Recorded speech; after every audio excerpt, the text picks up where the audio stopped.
How to change language on Trendyol application.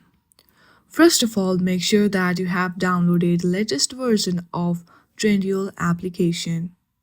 Once you check that, simply launch your Trendyol application and make sure that you have logged into your account. Then tap on the account which is on the bottom right corner of your screen. From there, scroll down a little bit. There you will see settings on your account. Under settings, there you will see help option. If you go through it, then there you will see language option. But in some of the reason, this option is not available.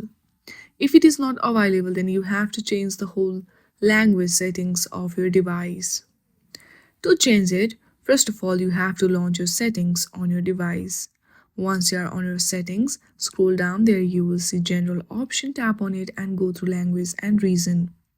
From here, tap on add languages and choose whichever language you want on your Trendyol application. Once you choose that, hit on done and then you are good to go. In this way, you can easily change language on Trendyol application. I hope you like this video. If you like this video, then please do not forget to like and subscribe to our channel. Thank you for watching.